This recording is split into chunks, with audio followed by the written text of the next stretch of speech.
What's up? What's up, everybody? Welcome to a brand new episode of Part of the Problem. I am Dave Smith. He is Robbie the Fire Bernstein. And man, we got a good one to break down today. How are you, Rob? Friday was one of the most exciting media days. We do this all the time. We're commenting on things all the time, and it's always exciting. But very rarely do you get a WWF showdown like what we saw in the White House. And I did an episode about it yesterday. I'm excited to get into it with you now. And we've got fun stuff to get into.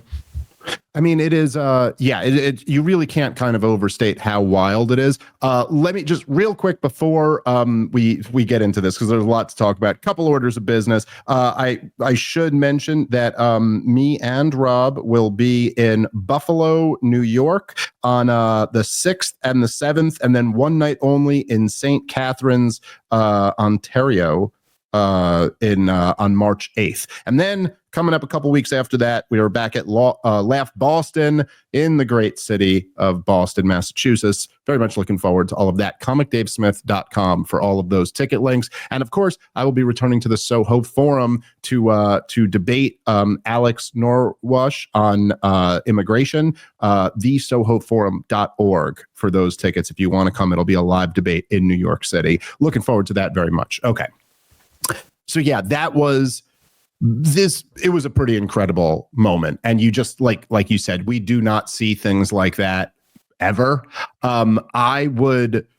There's so many different angles here to kind of break all of this down. But I guess I would have to say the starting point is that that has got to be the biggest political strategic blunder by Zelensky that I've ever seen. I've just never seen anything like that. And I'm not going to get into like too much psychoanalysis. I like to try to stay away from that stuff. I don't know Zelensky personally. I don't know who was in his ear or why he thought that would be a good move. Perhaps it comes from being on the cover of Time and Vogue and just everybody kissing your ass and being treated as this hero internationally for the last 3 years. Perhaps there were other American politicians who were in his ear encouraging him to do this. But the idea that that his move, when he is completely dependent on Donald Trump, to the point that his life might be on the line, but certainly his nation is.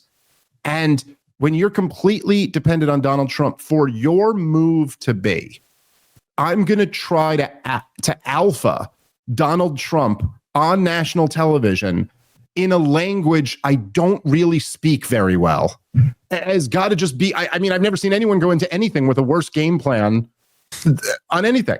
I mean, everybody knows, no matter who it is, that is the one way you cannot come at Donald Trump. And he attempted it. It went exactly as you would have predicted.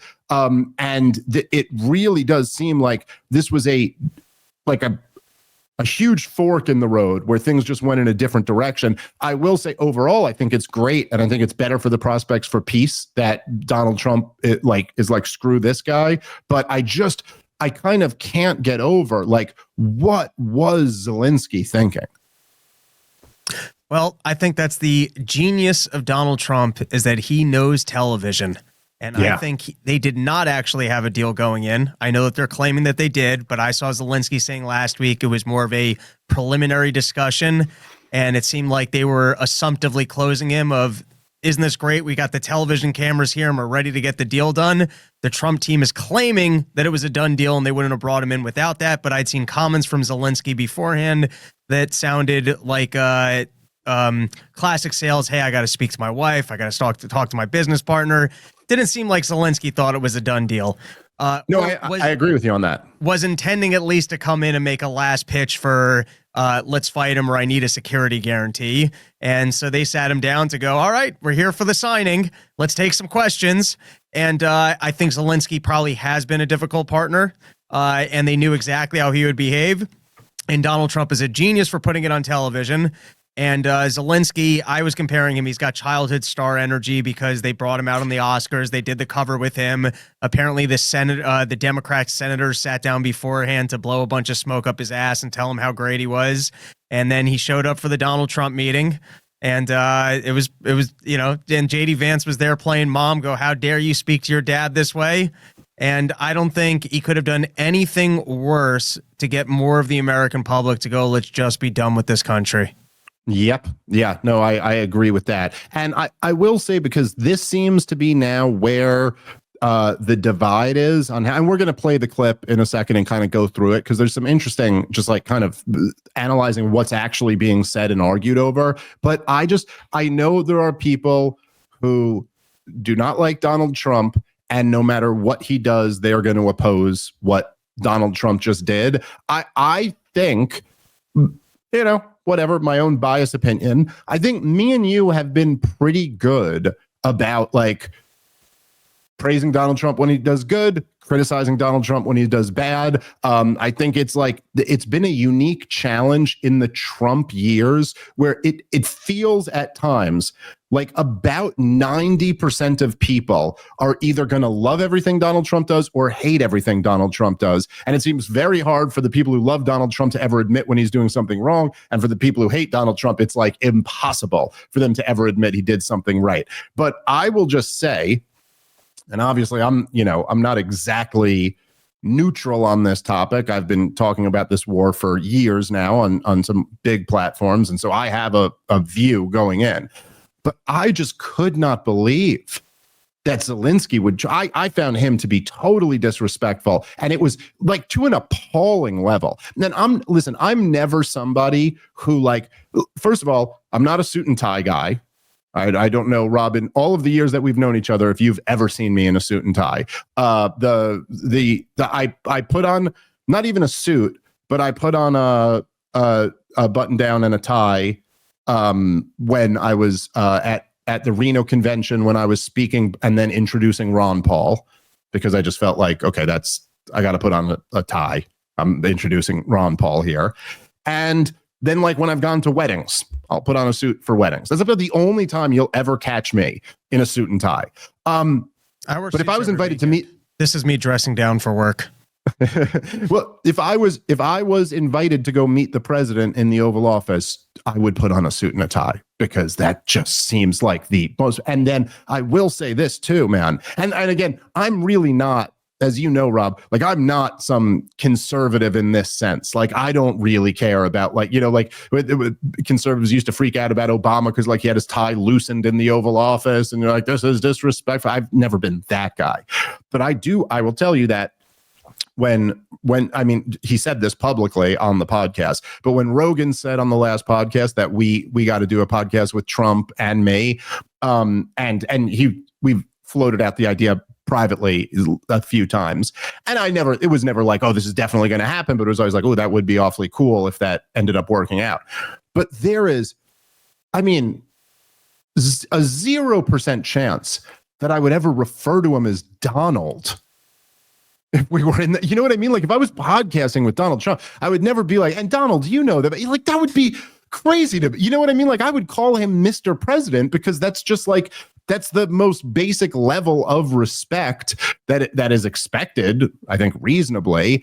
And so first of all, for Zelensky to show up in that outfit and then repeatedly refer to the vice president as JD as he's arguing with him in the Oval Office, I did find as, like, I thought that was like a blatant, like, challenge and like just a show of disrespect that was. But then on top of that, it's like, look, you do just have to understand. And I'll say this. I don't, and we'll play the clip in a second, but I do not completely agree with the narrative that JD Vance and Donald Trump were spinning. I definitely do not agree with the narrative that Zelensky was spinning. But the fact of the matter is that when you have the president of Ukraine and the president of the United States and the vice president of the United States and the secretary of state of the United States in the Oval Office with TV cameras on you, that event is by definition political. This is a political event. And whatever narrative it is that Donald Trump and JD Vance want to present, this is not, when you are our fat welfare mom relying on our money and weapons for your fight, you don't get to come in there and just start like going like, no, actually your narrative's all wrong. And let me tell you what the real narrative is over here. I mean, on top of that, his narrative was more bullshit than theirs was. But the idea that you think it would be on the level of like if he came in to like Joe, because, you know, essentially what JD Vance and Donald Trump were saying here was like JD Vance was saying like, you know, the Biden administration didn't even try diplomacy. They just tried to be strong. We're actually coming in with diplomacy. We're going to solve this problem. Now, okay, that may not be like 100% accurate. There's a lot of truth to it, but that's the narrative that they're spinning. They're a new administration. They got record high approval ratings for Donald Trump. The old administration is very unpopular, and they're trying to sell it like this. And you don't get in the middle of that to just cut it off and go, no. That's not the narrative at all. This is a failure of Obama. Trump won, Biden, and now, and it's like, no, dude, you don't get to do that. I'm sorry. You're not, and Donald Trump's right when he says you don't have the cards. You're not in a position to be able to do this.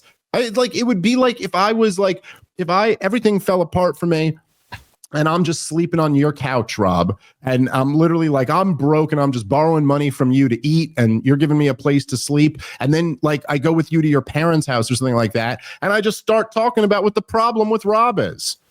Like, you just be like, what, dude? No, like, you're not in a position to do this right now. And so I did think I thought it was like wildly disrespectful and just stupid from Zelensky. And I mean, unfortunately for him, you know, JD Vance and Donald Trump they're a mean combo, dude. Like these guys are good at what they do. And even if you don't think they're good at governing, they're really good at that. Whatever that is, you know, which is something that I kind of like have respect and I feel like some understanding of, like the battle of in front of cameras arguing about stuff. Man, they are formidable at that. And then again, to be in a language that you don't even really speak. So now you're just messing everything up. I don't know. It was just wild. I do want to play the clip. Anything else you want to add before we play a clip from this altercation? We some clips. Okay, let's go to the clip now. Again, this is the shortened version of it, just because it's a little bit too long to play like the whole thing. But let's start getting into a little bit of this and picking it apart. You have the full one. What do we, how long is the full one, Natalie? All right, let's start playing it. We have. I have been to count one. I've actually watched and seen the stories, and I know what happens is you bring them on a propaganda tour, Mr. President. Do you disagree that you've had problems bringing people into your military? And do you think that it's respectful to come to the Oval Office of the United States of America and attack the administration that is trying to prevent the destruction of your country? A lot of questions. Let's start from the beginning. Sure. First of all, during the war, everybody has problems. Even you, but you have nice ocean and don't feel now, but you will feel it in the future. God bless. You don't know that. God bless. God bless. All right, so let's pause it right here. So this was just to be clear. First moment. This was after it's fine. This is actually a good place to play it from. Well, it starts with Zelensky giving a long lecture to JD Vance, which JD responded like this. But this is the moment. And I will say, man, one thing about Donald, again, however you feel about Donald Trump in any other environment, this is his true talent. I mean, this is just when the cameras are on and it comes to who's going to be the biggest alpha in the room and who's going to like sell himself. There is just no one on Donald Trump's level. And so he sits there and he does it just right. He lets his pit bull argue with this guy for a while. And then he's sitting there the whole time. You can tell. And I remember watching that. Like I watched this as it was happening.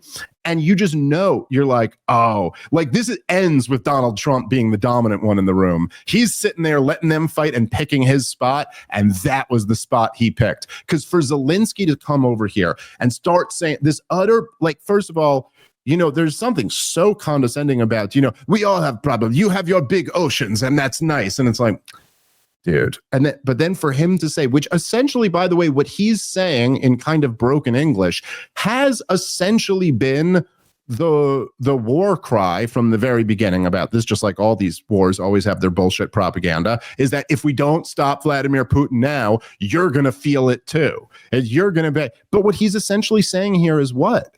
That Donald Trump, your plan right now is going to end in disaster for America. You're going to be feeling this soon. And that's, first of all, I'm sorry. This is just fucking ridiculous.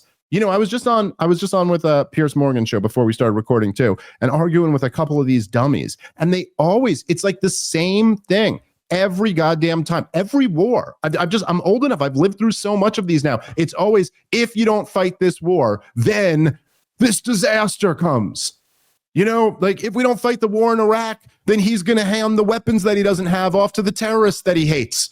It's just fucking ridiculous, but that's how they sold it. And this one has always been that then he's going to invade Poland, and then he's going to take on NATO countries, and then America's going to have to be in a direct war with Putin. But just none of it logically follows. There's no reason to think that if Vladimir Zelensky loses control of Luhansk, therefore America will feel pain. Like what? How does that even, I mean, like, I'm not saying it's impossible, but why would we take that as a given? It makes no sense at all. And again, the argument of being like, it is literally like, Rob, if you don't buy my groceries and give me a place to live, then you're going to feel a lot of pain. It's just not a compelling argument for why we should give somebody welfare. I thought it was crazy that he said that. And then you could tell as soon as he said that, you were like, oh, you just activated Trump. You're in trouble now. All right, so yeah, let's play Donald Trump's response. Sorry, go ahead, Rob. Zelensky's sitting there and he's trying to play the card of, hey, I'm doing you the favor here. And he clearly isn't. And that's where Trump finally steps in to go, how dare you? We are completely fine. We do not need you. We will be okay. And speaking to your other point of if we don't stop Putin there, he's going to go take over the world. That is going to age about as well as the domino theory in Vietnam. And for everybody who is claiming, oh, we are going to end up in a war with Putin, I mean, I really just have two questions that no one has yet to articulate. One is, what is the pathway to victory of giving more arms to Ukraine? What exactly, because we're bleeding ourselves dry and spending money too. So it's not like we provoked a war between an enemy and some random people and they're both going to fight each other, right, and that's how we crowed the empire. We're not doing that because we're involved here and we're spending our money. So what is the pathway to victory? And then if it becomes that we're trying to escalate it, how do you have a war with Russia that doesn't end up in nuclear war? So I don't even understand, for the people that want to remain in this war and they don't want to acknowledge how many people have died for absolutely no reason and that Putin is just slowly taking territory. And if anything, your entire agenda was to show people how mighty America is and that the sanctity of borders, you've provoked the opposite, where now you've showcased, oh no, you can get away with land grabs and actually walk away with some goodies that might pay off the war debts because there's trillions of dollars worth of rare minerals there. So, and we're coming to a point now where it does actually feel like the most insane claim I heard that was opposing this war was that it would be the end of NATO. And I got to say, if after Zelensky showed up here and he was this disrespectful and then he cries to Europe and Europe goes, we're going to back you, I don't know why we wouldn't turn around and go, fine, you guys are on your own and we're getting out of this NATO thing. But for everyone that is still backing this talking point of, and now they're trying to sell well, you see, Donald Trump's been working for Russia the whole time, which I knew they would go with that nonsense. But can anyone articulate a pathway to victory of why spending a single extra dollar for more Ukrainians to die makes any sense? No one can. Nobody can. No, I was on with a general on Piers Morgan today. They have nothing. They have no and again, and they all do this thing, which it just like reminds me of the during the vaccine passport debate over the COVID jab. I don't know. People give me shit for calling it a vaccine. I understand. And they would be like, well, we can't have the unvaccinated in the same room as the vaccinated because then that's a risk to the vaccinated. And you'd be like, wait, I'm sorry. This logic just falls apart right on its own. If the vaccine is so effective that we need to force people to get it, then shouldn't the vaccinated people in the restaurant be safe from the unvaccinated people coming and sitting in the restaurant? But it's like the same thing with this war. And this has been true the whole time, where they're like, we're winning. We're beating Vladimir Putin. Look, he's so weak. Also, he's a threat to take over all of Europe. You're like, well, which one is it? Which one is it? Is he the guy who's so weak that he can't take Ukraine? Or is he the guy who's going to take Poland next? Which one? It can't be both of those. It's got to be one or the other. And then he's such an evil madman that he doesn't care. He wasn't provoked. He did it just for nothing, but he'll never use nukes. We don't have to be worried about the threat of nuclear war. It's just, all of this makes no sense. It's been true from the beginning of this war. All right, guys, let's take a moment and thank our sponsor for today's show, which is Proton VPN. Proton created Proton VPN to further protect the journalists, activists, and everyday citizens who use Proton Mail. Proton VPN breaks down the barriers of internet censorship, allowing you to access restricted online content. Proton's secure VPN sends your internet traffic through an encrypted VPN tunnel to keep your browsing data safe, even over public or untrusted internet connections. And as a Swiss VPN provider, Proton does not log user data or share data with third parties. Their anonymous VPN service keeps your browsing history private and enables an internet without surveillance. Proton VPN is available on all of your devices. That includes PCs, Macs, smartphones, even routers. A secure internet connection you can trust is essential to maintaining your privacy on your laptop at home, your mobile device on the road, or your workstation at the office. And to check out an exclusive and limited time offer, go to protonvpn.com/Dave Smith. Again, this is a limited time offer, so go check it out today. protonvpn.com/Dave Smith. All right, let's get back into the show. And so anyway, yeah, just wild. Let's play Donald Trump's response to Zelensky. Feel we're trying to solve a problem. Don't tell us what we're going to feel. I'm not telling you. Because you're in no position to dictate that. That's exactly Remember what this. you're doing. You're in no position to dictate what we're going to feel. We're going to feel very good. Feel influenced. We're going to feel very good and very strong. You will feel influenced. You're right now not in a very good position. You've allowed yourself to be in a very bad position, and he happens to be right about it. From the very beginning of the war. You're not in a good position. You don't have the cards right now. With us, you start having not cards. Playing cards. Right now, you don't. You're playing cards. Mr. President. You're playing cards. Serious. You're gambling with the lives of millions of people. You're gambling with World War III. You're gambling with World War III. And what you're doing is very disrespectful to the country, this country. That's back to you far more than a lot of people said they should have. Have you said thank you once this entire meeting? No, in this entire meeting, have you said thank you? You went to Pennsylvania and campaigned for the opposition in October. Offer some words of appreciation for the United States of America and the president who's trying to save your country. Please, you think that if you will speak very loudly about the war, He's not speaking loudly. He's not speaking loudly. Your country is in big trouble. Can I Wait a minute. No. You've done a lot of talking. Your country is in big trouble. I know. You're not winning. You're not winning this. You have a damn good chance of coming out okay because of us. Mr. President, we are staying in our country, staying strong from the very beginning of the war. We've been alone, and we are thankful. I said thanks you haven't in been this alone. cabinet. You haven't been alone. In this cabinet. We gave you, through this stupid president, $350 billion. We gave you military equipment, and you men are brave, but they had to use our military. What about if you didn't have our military equipment, this war would have been over in 2 weeks. In 3 days. I heard it from Putin. In 3 days. This is something maybe new. Less. In 2 weeks. Of course, yes. It's going to be a very hard thing to do business like this. I tell you. Just say thank you. I said a lot of except that there are disagreements, and let's go litigate those disagreements rather than trying to fight it out in the American media when you're wrong. We know that you're wrong. But you see, I think it's good for the American people to see what's going on. I understand, sir. I think it's very important. That's why I kept this going so long. You have to be thankful. You don't have the cards. Thankful. You're buried there. Your people are dying. You're running low on soldiers. Listen, you're running low on soldiers. It would be a damn good thing. And then you tell us, I don't want a ceasefire. I don't want a ceasefire. I want to go and I want this. Look, if you could get a ceasefire right now, I tell you, you take it so the bullets stop flying and your men stop getting killed. Of course, we want to stop the war. But you're saying you don't want a ceasefire. But I said to you, I want a ceasefire. With guarantees. Because you'll get a ceasefire faster than an agreement. Ask our people about ceasefire, what they think. That wasn't with me. That wasn't with me. That was with a guy named Biden who was not a smart person. Yeah, look, that's enough of this clip. So there's just so much to break down here.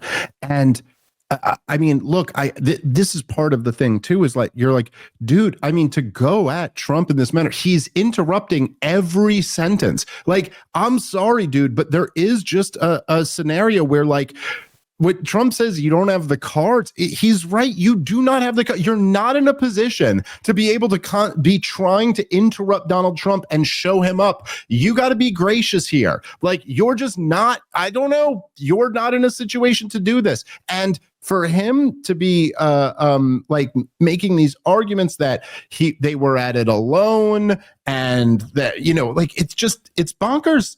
This makes no sense. He's even arguing with him where Donald Trump says the last stupid president, and he goes, "You voted for him." Like, what are you doing here, dude?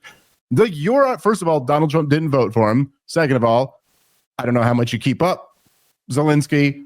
Donald Trump is not exactly a big believer in what happened in 2020 in terms of the election. But regardless of any of that, what are you trying to do? Like, win the moment here? What's the best case scenario? You dunk on this guy, and then like, what? Then he's going to want to help you because you embarrassed him? Just crazy. It was just like crazy. Like, I don't know, dude. Like I said on Twitter, cocaine's a hell of a drug. I don't know what the hell this guy was thinking. But man, it's the thing is that it kind of does work out great. Ultimately, we can get into that. But I don't know, Rob. Any other thoughts on this interaction here? It's even better on a second watch. And Zelensky's, I mean, this is literally me when I got caught in high school spending my parents' money on marijuana, and you got to sit down with them and they're giving you shit. And there's nothing you can say, but you just got teenage energy and you'll say whatever. Yeah. And that's what he's doing. He's just sitting there. He's been called into the principal's office. He's trying to spin whatever he can. And Donald Trump's just too good that even his little comedic trick of, you don't have to yell at me. He's not yelling. That's not loud. I'll show you loud. I mean, Donald Trump just jumped right on that. He didn't give him an inch. And, but Rob, just to the point, because I think that's a great analogy, and that's exactly. But I'm saying, like, little things. Even when, look, you're not here for a confrontation. You're here to beg for more help. And in that situation, even if you don't like it and you're losing, and JD Vance goes, "Have you even said thank you?" Like, one time, your response can't be, "I said it lots of times." Like, what are you doing here? You're trying to battle? You're trying to win? The response to that should be, you know, something like, "I have said thank you many times, but if that has not been clear, then sincerely to you, Mr. Vice President, and to you, Mr. President, thank you for what," you know what I'm saying? Like, your goal here is to win them back over, not battle them at every single turn. It's just crazy. But yes, and I'm sorry, continue. And I guess if you break it down, what he's trying to negotiate for is more of a commitment from us for what we can't do. We can't have Ukraine in NATO. That's what started this mess, was Biden's stupidity of saying Ukraine's going to be in NATO. So that's not on the table. And it's true. There could probably be a ceasefire tomorrow, and Zelensky's in the way because he wants some sort of a security guarantee from the U.S. or a commitment for more money.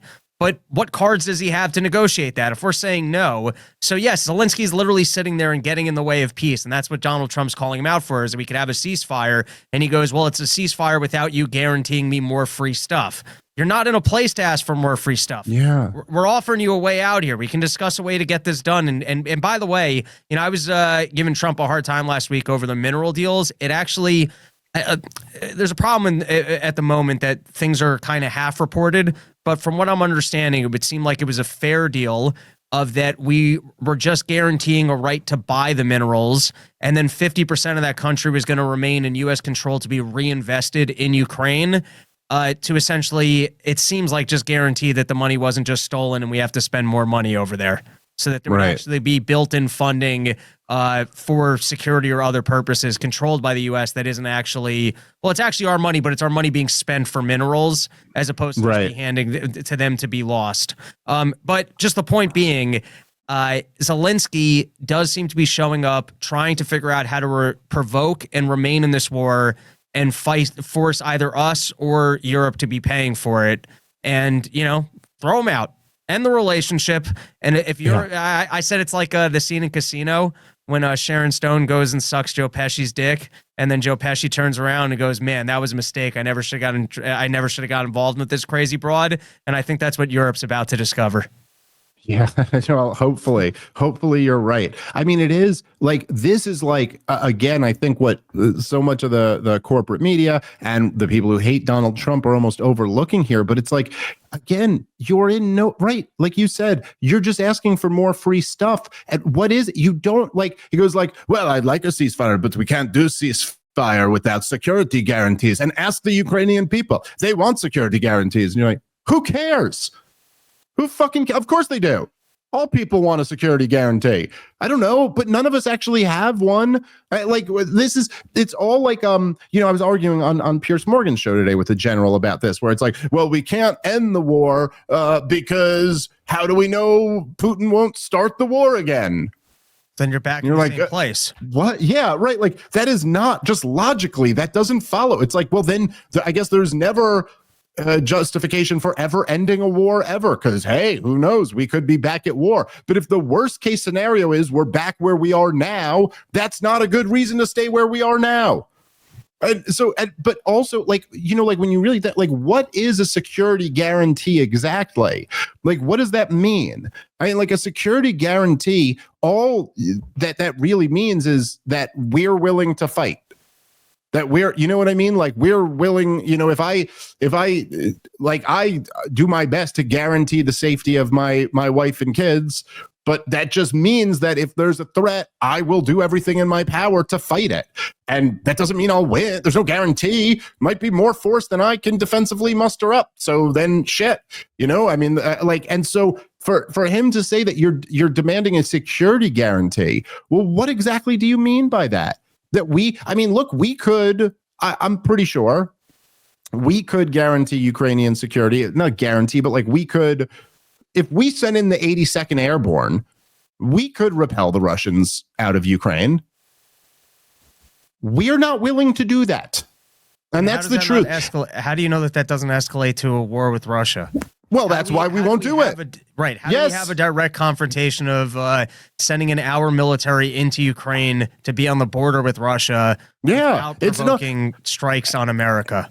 And there's a funny thing here, because I wanted to make this point on Piers Morgan today. I didn't get a chance to do it, but there's a funny thing here where nobody is taking that position. Nobody is saying, oh, we could just do this. We could go in. Nobody is actually willing to look at the American people and say, you have to send your sons over to fight and die in a direct war with the biggest nuclear superpower in the history of the world, to protect the Donbass region.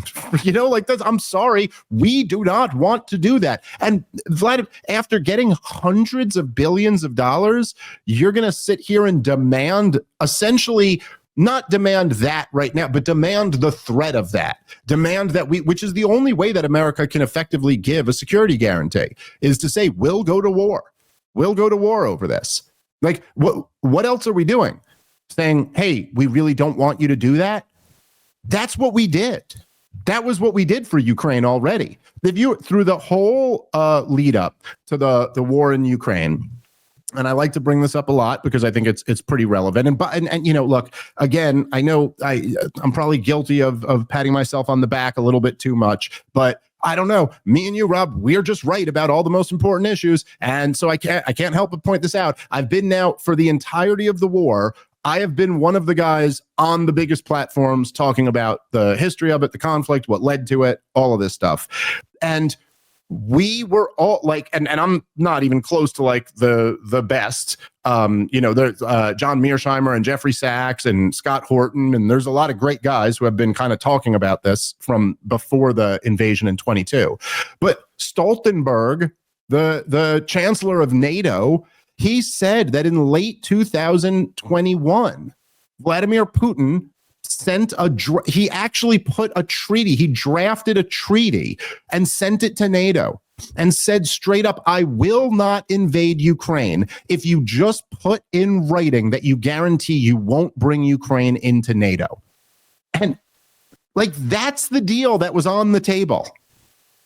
Ukraine would have kept everything, no invasion, hundreds and hundreds of thousands of people's lives would have been saved. They would have had to give up Crimea, and they would have kept everything else. And all we would have had to do was say, we're not going to bring Ukraine into NATO, which, by the way, we're still not going to end up doing. except now the deal is so much worse. Now for Ukraine, the deal is going to be giving away probably 20% of your country, maybe more. We'll see. 20% if Russia will allow you to do that. Crimea gone forever. And you're still not getting any security guarantees. And so for Zelensky to be demanding this, anyway, my point is just like, once again, if you had listened to all the anti-war voices, just objectively, we were right. These guys were wrong. And all of their bullshit war propaganda about how Ukraine can win. I mean, do you even remember, Rob, when Vladimir Putin first invaded in 22, the talking point that Joe Biden repeated over and over again was that we could defeat them with sanctions, that we wouldn't even need to send weapons, that we could defeat Russia with sanctions. This is what, and they just and anyway, they kept the whole war going this entire time. And so, whatever, it's been a complete disaster. But one of the good things about this, as you kind of said just now, Rob, you're like, the answer is dump this guy. And this is one of the things where I think that, like, Donald Trump, as is typical with him, even when he is instinctually correct, like when his gut essentially leads him in the right direction, he's not philosophically correct and he's not well read. And so even when his gut is like kind of right, his instincts are correct, but because he doesn't have like a solid like theory around the whole thing, and because he doesn't have like a deep understanding of the issue, he can be pulled in bad directions. And so Donald Trump will look at, say, like just like the terror wars, and he'll be like, wait a minute, so you're telling me we occupied Afghanistan for 20 years. We occupied Iraq for 20 years. We spent $8 trillion and we got nothing to show for it, you know? And like, he'll just be like, that's bad business. Then you're like, okay, that is correct. You got it right.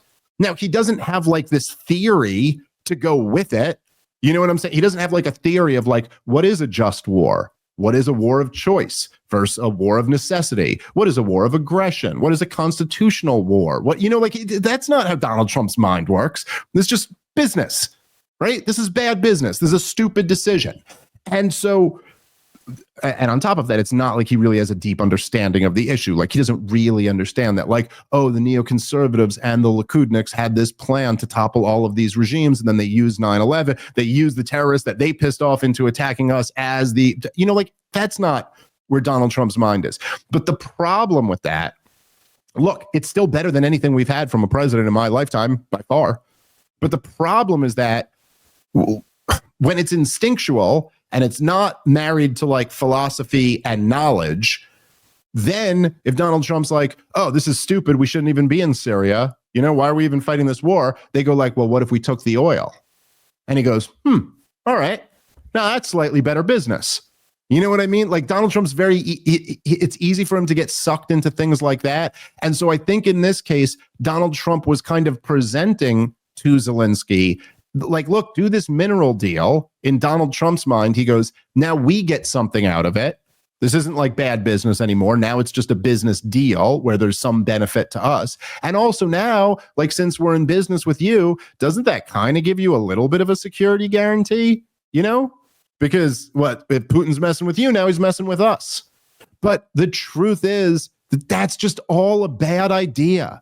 Like, the whole point is that we don't want to put ourselves in that position. Why would we want to put ourselves in that position? Why would we ever want to say, we will inherit all of your problems? It just doesn't make any sense. Like, it's like, look, man, I don't know. I want everyone to have a happy marriage or a happy life or a happy whatever, you know, success in their career. Hey, I hope everyone does well, right? But like, I would never say to somebody else, hey, if your marriage falls apart, my marriage falls apart too. I'm tied right there with you. You know, like, I want to be, if your wife cheats on you, then I'll take that as they cheated on all of us or something like that. It's like, this just does not make any sense. We don't want to be in these entangling alliances. This is how you never stop fighting wars. When you decide you're going to inherit the problems of everyone all around the world. Like, I don't know, there's a bunch of small states that used to be Soviet satellites that are now quasi-independent or American sock puppets or whatever. There's these little states next to Russia. And they got to deal with that. And that sucks. I don't know. A lot of them are concerned about that. This is always, every debate that I have on this topic, it's always like the retort from the people who have been pushing this war. Like, well, why do you think it is that all the Baltic states wanted to join NATO? Like, what? Yeah, obviously, because they got Russia next to them. And they'd love a big superpower to guarantee their security. But that doesn't mean that it's in our interest to do that. And so what's great about this happening, why I think this is such a positive ultimately, is that maybe what Donald Trump said at the end there ends up being the final thing. Hey, I guess it's impossible to do business with this guy. Okay, so how about this? No mineral deal, no security guarantee, you get nothing. Why is that so crazy? How about you get nothing? Okay, we will negotiate with Vladimir Putin to a peaceful resolution to this war, and you will fucking take it. Because what are you going to do? Nothing. Like, I don't know what to say.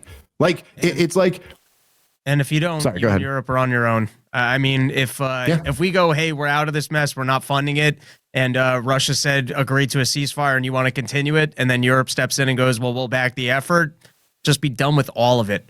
I'm not in. I got to go read up on what even the propaganda pitch is for NATO, which I assume it's less people are spending money on arms and we've got allies. But I look at the charts of how much money we're spending on essentially European security defense, and I don't understand it.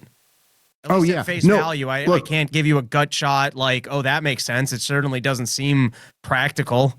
Yeah, what was the I always blank on the title of this piece, but I want to let me see if I can pull it up right now. But the Bill Buckley piece, because it's what was it? Totalitarian bureaucracy. Yeah. What's Natalie? I'm sorry, I can't multitask for shit. But can you just look up Bill Buckley totalitarian bureaucracy? And see what's the first hit that you get on that. Because there's like, by the way, it's the same, because when you say like, what is the official propaganda for what NATO even is? Okay, there we go. Yeah, yes, this is it. It was what was it? So right-wing critics of Americans conservative.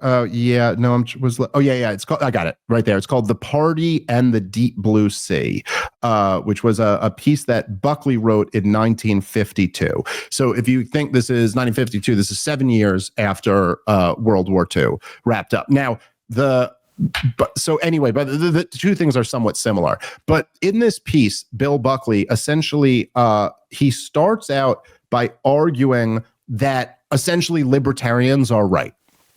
That he's like, listen, libertarianism. I mean, I don't think he would have called it that because that wasn't the term at the time. But he was basically like, look, you guys are right. The people who believe in individual liberty and limited government, you guys are correct. And he says some beautiful things. Like the first paragraph or two, you'd be like, oh my God, is this guy an anarcho-capitalist? Like he's just like, he's totally one of us. And so he's like, listen, the greatest battle in human history is between tyranny and liberty. The greatest instrument of tyranny is the state. And this is why we always, good conservatives always support the most restrained government you possibly can get. If the government is totally restrained, then make sure you restrain it some more because it is the instrument of tyranny and all of this. And then there's the but. And his but is, but other governments. See, we got this Soviet Union. And since there's the Soviet Union, I mean, I understand what you libertarians are talking about, but here you have the biggest experiment in totalitarian government, the government running everything, and they're hell-bent on world domination. And so, listen, as much as it sucks, the only thing that can stand up to this threat is a government military. And so even though we really don't want to do any of this, we have to build up a huge military to roll back the threat of statism. And he even says in the article, which is why we got this from Googling totalitarian bureaucracy, because that's the line that he has. Let me see if I could find it here. But he literally says that we need to create a totalitarian bureaucracy within our own shores. Now, again, if you could get past how fucking retarded that argument is, it's literally like, it's like saying that there's a guy outside with a gun threatening to shoot me in the face, and so I have to shoot myself in the face with my own gun.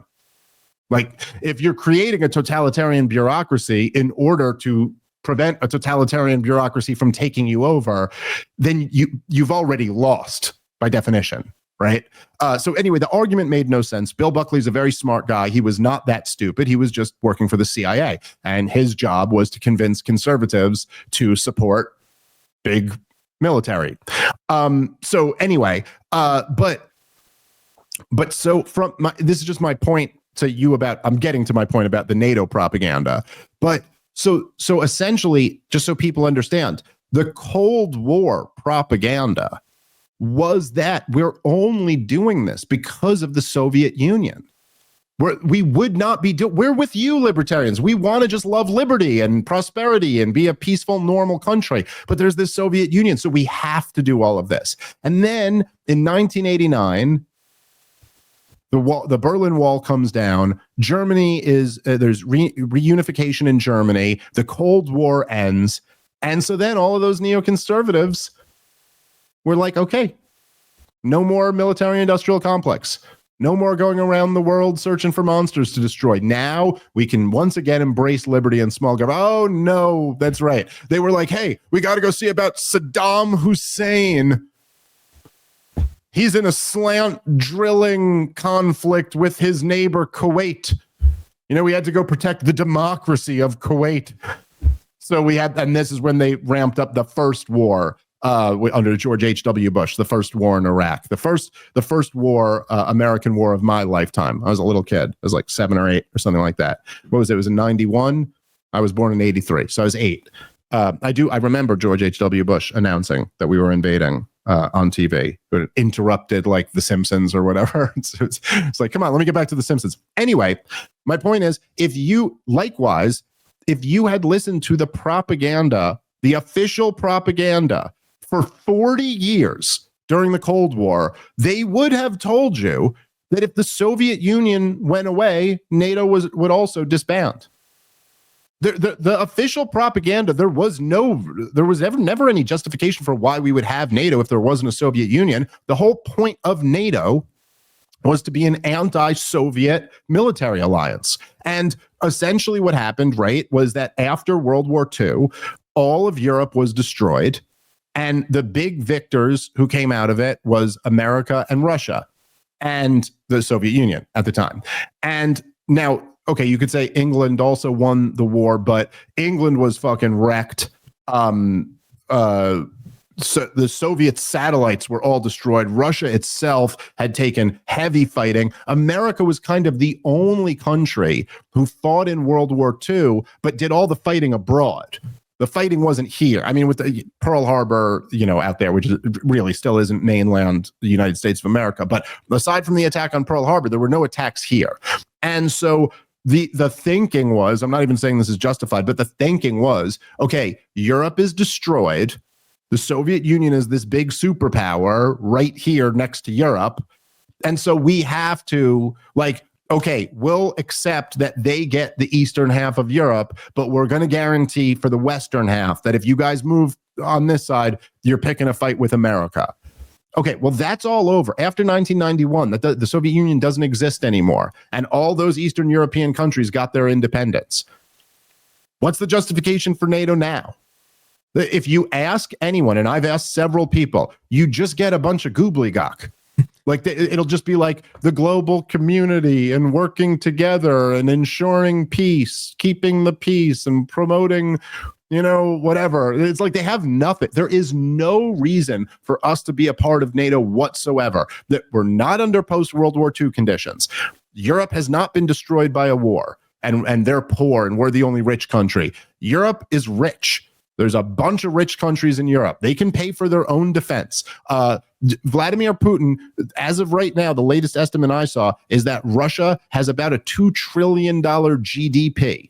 Understand, that's how big and scary Russia is. Their entire GDP is less than a third of what our government spends every year. Forget our entire economy.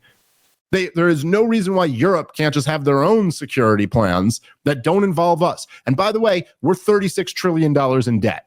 We can't really afford to pick up everybody's security anymore. And the idea that we're going to not only pick up their security, but the security of the most further, like, we're not even talking about the original NATO plan was never guaranteeing security for Poland, let alone Ukraine. They were talking about, we didn't even guarantee security for East Germany. It was from the Elbe River west was what we guaranteed when the Soviet Union existed. And you're telling me now, when there is no communism, there is no Soviet threat, that we got to guarantee security for the Donbass region? This is just like, it's so insane. There is no one who has ever put forward a coherent defense for that position, because it's just pure madness. All right, guys, let's take a moment and thank our sponsor for today's show. Brand new sponsor we're thrilled to have on board, and that is Hexclad. If you're looking to level up your cookware game, you got to check out Hexclad. Gordon Ramsay, as you may know, is one of the toughest critics in the entire world, and he uses Hexclad both at home and in his Michelin star restaurants. Hexclad products also come with a lifetime warranty. That's right. These are literally the last time you will ever have to buy these kitchen essentials ever again. Hexclad's Japanese Damascus steel knives are not just tools. They're works of art designed to make your time in the kitchen effortless. These knives are forged from 67 layers of premium Japanese Damascus steel, giving you incredible durability and edge retention. And just like all Hexclad products, they have a lifetime warranty. Hexclad pans truly check every single box when it comes to picking your cookware. They are metal utensil safe, dishwasher safe, and oven safe up to 500 degrees. They are induction ready and even have a stay cool handle so you can saute with ease. I will tell you, I've gotten a few of these pans. They're incredible. They're the best pans that I have. Check them out. If you're looking to upgrade your cookware game, go check out Hexclad. And for a limited time only, our listeners will get 10% off your order with the exclusive link. Just head over to hexclad.com/problem. Support our show and check them out at hexclad.com/problem. Make sure to let them know that we sent you. Bon appetit. Let's eat with Hexclad's revolutionary cookware. All right, let's get back into the show. I'll say something real crazy. First is, I feel that both Europe and the American left, and by that I mean the senators and politicians and some of the vocal voices of the deep state, such as Mustache Man and Brennan, who are all on the news, seem to be working against the American interest in trying to keep this Ukraine war going. And here's my tinfoil hat theory, is that I think, listen, there's been a big charade of endless money that's available for everyone all the time, courtesy of the Fed, that gives a signal into the system of wealth that doesn't actually exist. And I wonder if we actually have a splintering where we go, hey, we're not doing this NATO thing anymore. And then all of a sudden Europe goes broke because they're responsible for their own security. And you end up with some big worldwide financial depression because the signal of endless money, which that bill will come due. At some point, there's going to be austerity nationwide. I mean, worldwide, because that money just, you can't endlessly print money. I wonder if that's kind of what, I don't usually use this term, but almost the globalists are contending with, is that America is going, hey, we don't want to spend money everywhere for everyone all the time. We're running up too much debt. This isn't going to work long term.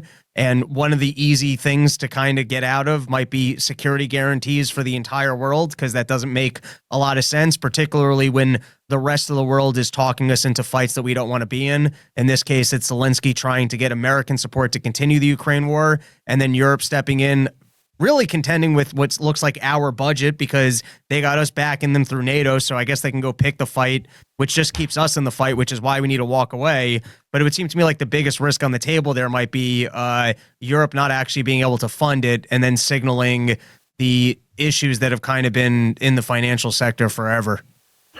Yeah, well, it is. There's an interesting kind of way to look at it. And there's no, I mean, I guess I would disagree that it's like, it's not that austerity is guaranteed in the future, but there's limited choices. So I think there's essentially three. There is austerity. That is the moderate position. Then there is default and hyperinflation. Those are your other options. Right. But default would probably have to come with austerity measures after it. I don't think I think technically it's not.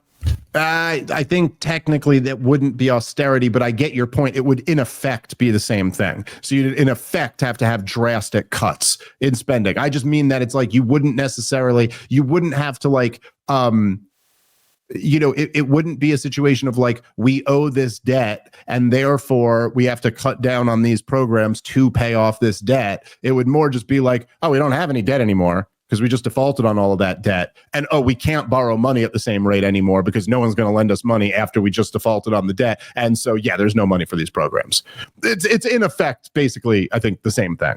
But I did want to read this before we wrap up today. And then I guess, we could even save some of the media reaction to all of this for next time, because I don't think we're really going to have time to enjoy it as much as it deserves to be enjoyed. But Tucker Carlson posted this. And I found this to be very interesting. And to be clear, there's all of the stuff that I kind of specialize in when it comes to like foreign policy stuff.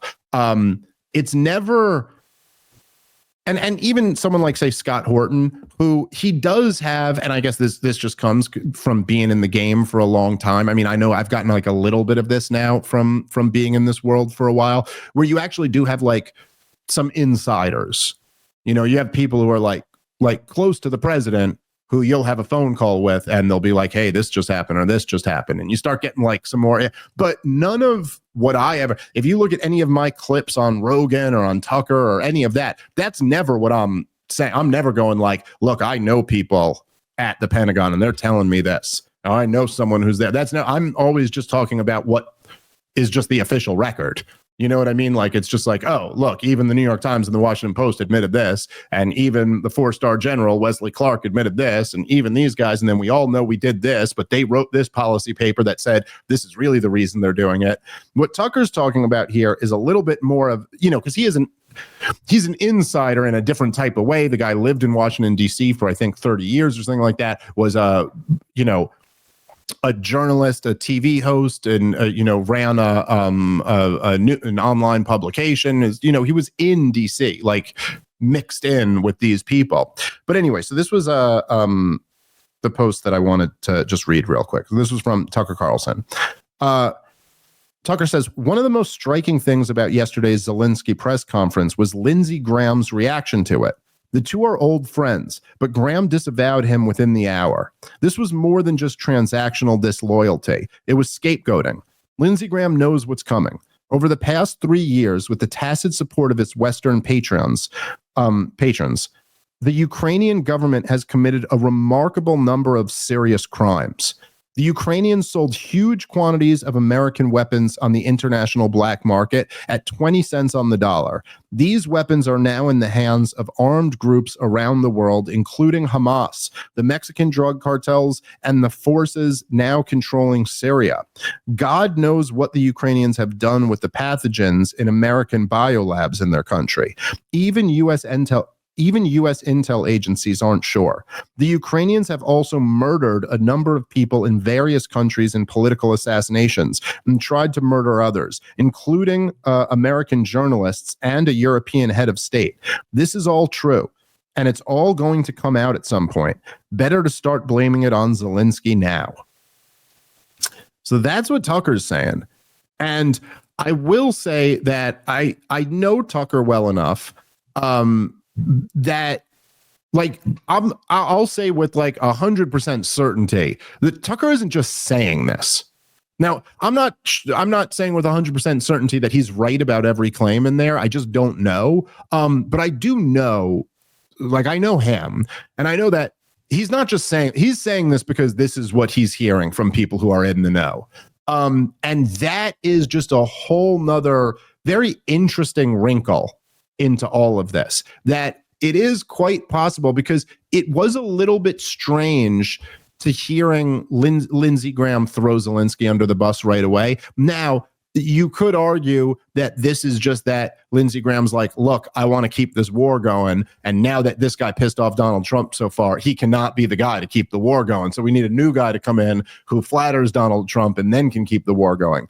But it is also quite possible that, like, look, I mean, I'm sure, like you too, Rob, like I've heard the rumors about a lot of this stuff. I don't know exactly how true some of it is or any of it, but it is interesting that, I mean, look, when you just know the nature of governments, and then particularly, you know, the nature of wartime governments, and then you know the amount of money that's being flooded over there, I'd say there's almost no question that there are serious crimes and huge scandals that have been committed that just haven't come out yet. And that is another interesting wrinkle into all of this, to see like what we might learn now. And now that Trump has given, you know, the majority of Americans who support Donald Trump, kind of given them license to be like, no, fuck this guy.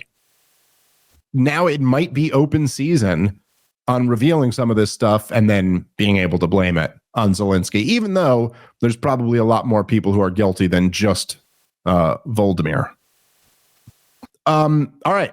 Any other thoughts, Rob, or you want to call it a show?